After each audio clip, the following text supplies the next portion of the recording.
interesante la pregunta que hizo el joven Lecaro. Me decía, profesor, ¿qué es la Inquisición? Ah, por favor, enciendan las cámaras, jóvenes. Bueno, les explico. Anoten si pueden las ideas clave, ¿no? La Inquisición, jóvenes, fue una institución de la Iglesia Católica.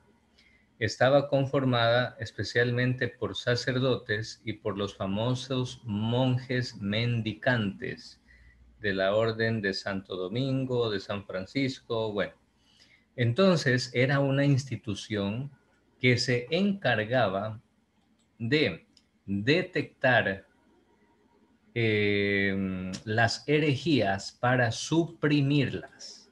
Es decir, si alguna persona por ahí estaba hablando ideas en contra de la fe, de la doctrina, de la teología de la religión católica, los integrantes de la Inquisición le obligaban a retractarse, es decir, a negar las herejías que estaba diciendo, y si esa persona es que había escrito algún libro, le obligaban a romperlo, a quemarlo, a deshacerse, le obligaban a decir que no es así, que estaban equivocados. Entonces era un tribunal que juzgaba a las personas que creaban o propagaban herejías, pero también perseguía a las personas que practicaban la brujería, el satanismo, las hechicerías. Y jóvenes, hay que decir lo que sea de cada quien, pues la verdad es la verdad, ¿no?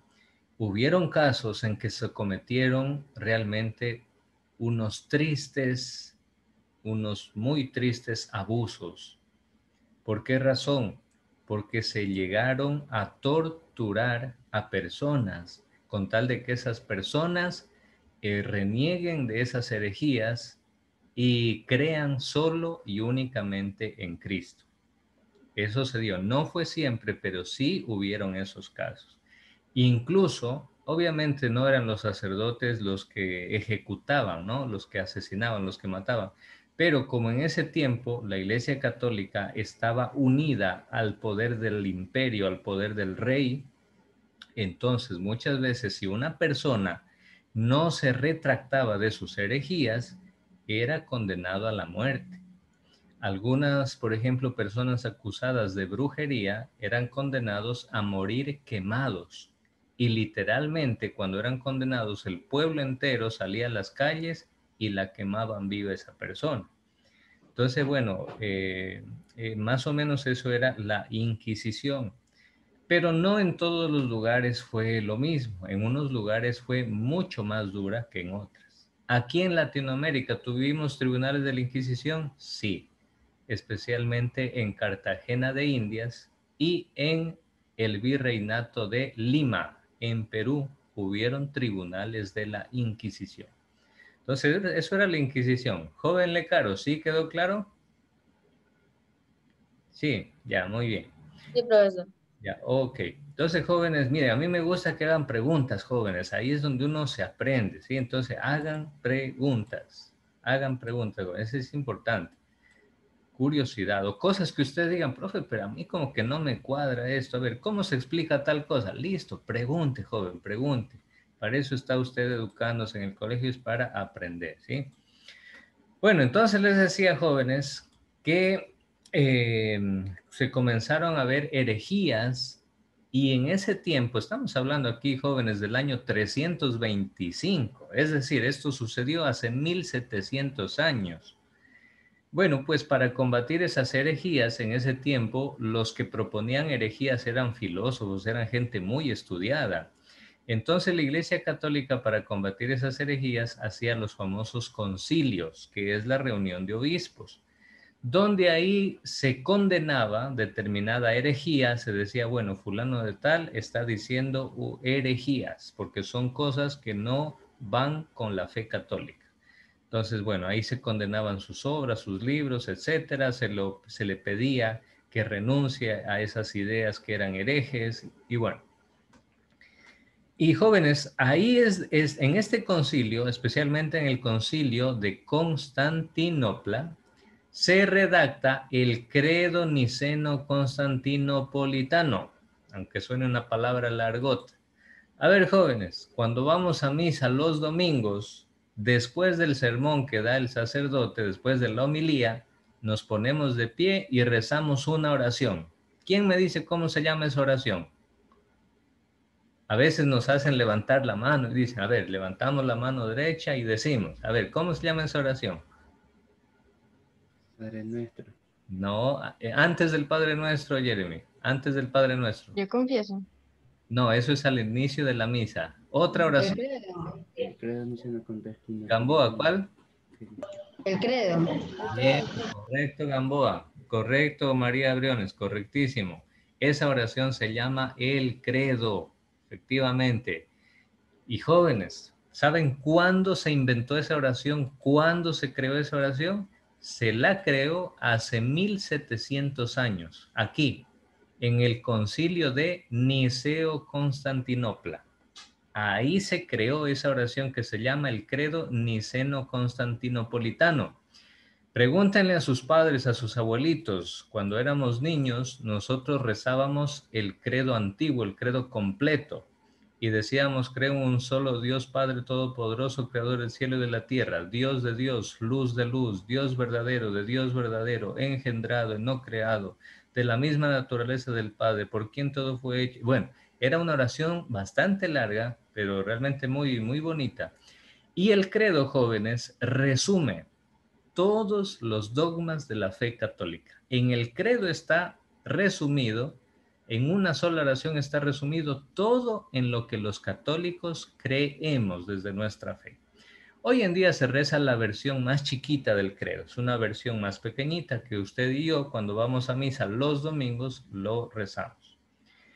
Luego surgió otra herejía con este señor que se llama Nestorio, miren, así se llamaba este hombre, Nestorio, y él decía que si Cristo es divino y humano, la Virgen María solo puede ser madre del Jesús humano y no la madre del Cristo divino. Eso decía Nestorio, y eso fue considerado también una herejía que se llamó nestorianismo. Y más tarde, en el año 431, se dio otro concilio para defenderse de esa herejía, que se llamó el concilio de Éfeso. Éfeso es una ciudad. Lo condenó y la declaró a María como la Theotokos. ¿Qué significa Theotokos? Ahí está. Theotokos significa la Madre de Dios. Por tanto, la Virgen María, según este concilio, no solamente era la Madre del Cristo humano, sino también la Madre de Dios. ¿Sí? Jóvenes, pregunten, escriban sus preguntas en el chat o pidan la palabra. Pregunten, jóvenes, pregunten, que ahí se aprende. Bueno, otro hito importante en la historia de la Iglesia Católica, jóvenes, fue el monacato. ¿Qué quiere decir monacato? El monacato es un movimiento donde los católicos se organizaban para fundar monasterios. Entre ellos es famosísimo el monasterio de San Antonio Abad. Abad en este caso no es un apellido. Abad significa el sacerdote más importante del monasterio, significa el líder, significa el sacerdote superior, significa el sacerdote que es autoridad de ese monasterio. Por eso se le llama San Antonio Abad, San Pacomio Abad, etcétera. Hay muchos, pero no es porque el apellido sea Abad. Hoy en día, sí, Abad es un apellido entre nosotros, ¿no? Pero dentro de la Iglesia Católica, entre los monjes, la palabra Abad significa el padre o el sacerdote superior, el que manda a los demás. Bueno, pues San Antonio Abad fue el precursor de la vida monástica ermitaña. A ver, ¿quién me dice lo que es un ermitaño? ¿Quién conoce los cangrejos ermitaños? ¿Alguien los conoce? ¿No? A ver, ¿qué es un ermitaño? Busquen qué es un ermitaño. A ver, ¿quién me dice rapidito la respuesta? A ver.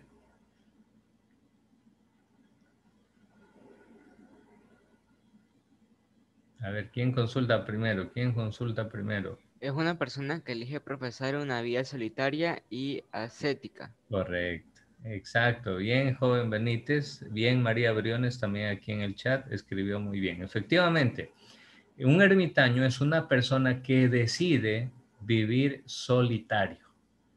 Y San Antonio Abad fue el precursor, el fundador de ese estilo de vida cristiano. Es decir, las personas abandonaban las ciudades y se iban a vivir en la montaña o en el desierto solitarios.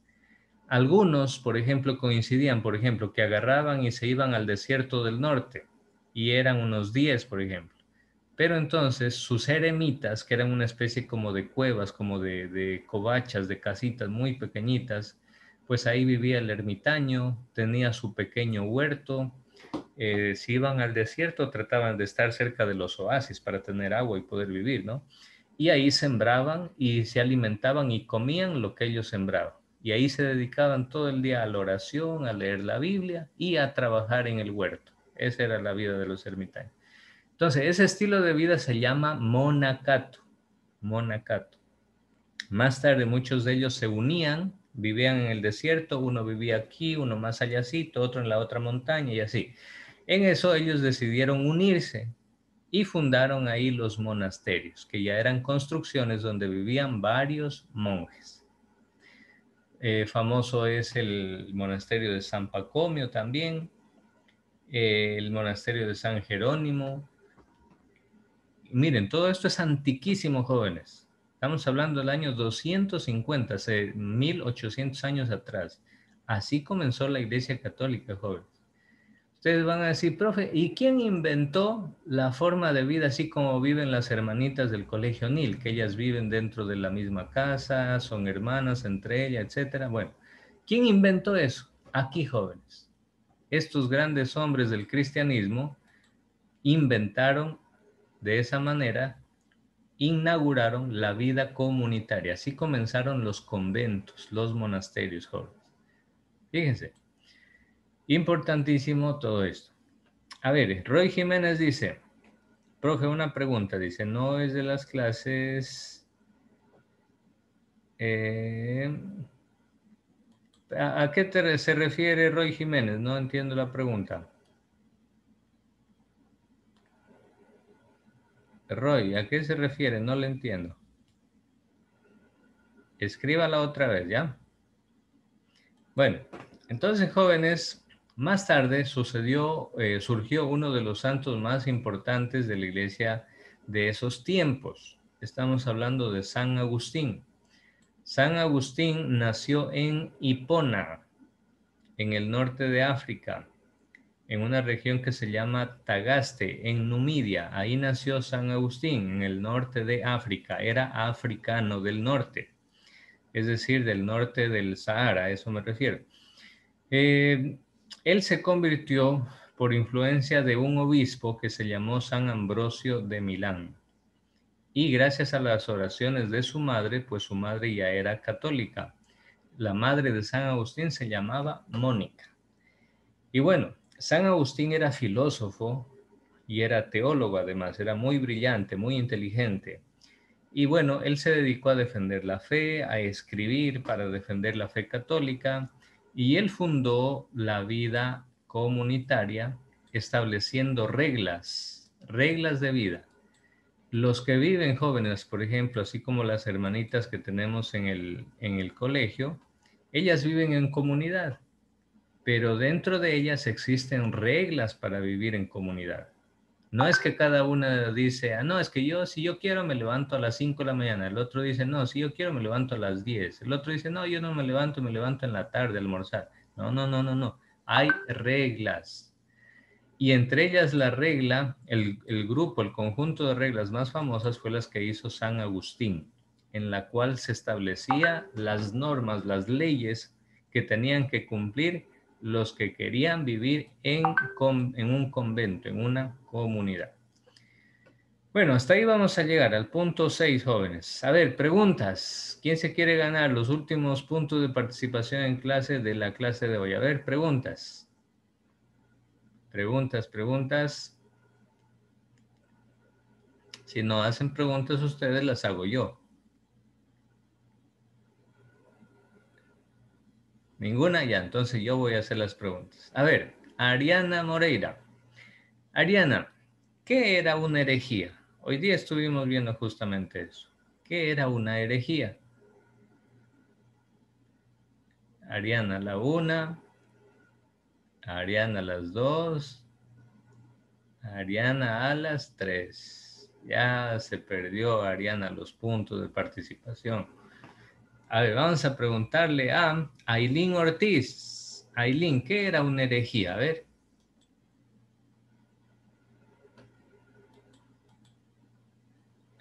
Ortiz a la 1. Ortiz a las 2. Y Ortiz a las 3. A ver, María Briones. Ya, profesor. A ver, Ortiz, ya googleó. A ver, ¿qué es una herejía? Cualquier creencia que está de acuerdo con las costumbres establecidas por una organización religiosa. A ver, ¿que está de acuerdo o que no está de acuerdo?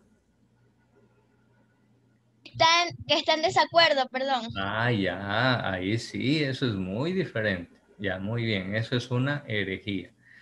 Y para terminar, jóvenes, vamos a preguntarle a Israel Benítez. A ver, Israel, deme su opinión. ¿Qué le ha parecido hasta el momento la historia de la Iglesia Católica que hemos estudiado hasta el día de hoy? Hemos estudiado los 4 primeros siglos. ¿Qué le ha parecido? Una historia demasiado interesante y extensa por los años que han pasado desde que nació Jesús y desde que lo escribieron los libros, los apóstoles, sus 12 discípulos, hasta la fecha actual. Exacto, excelente, Israel. Muy bien, le felicito. Efectivamente, la Iglesia Católica tiene 2000 años de historia. Hágame el favor. Es una historia larguísima, extensísima, pero súper, súper interesante. Y la Iglesia Católica es una de las pocas instituciones en el mundo tan antiguas y que nadie ha podido destruirla. Por más que emperadores, reyes, príncipes han querido matarlo al Papa, si es posible, matar a todos los sacerdotes, nunca terminaron con la Iglesia Católica. Entonces, bueno, jóvenes, vamos a dejar hasta ahí el estudio de la historia de la Iglesia Católica y nos vemos la próxima semana, ¿sí? Listo, jóvenes, cuídense y que pasen muy bien. Cuídense, que pasen. Chao, profe. Ya, chao, cuídense. Chao.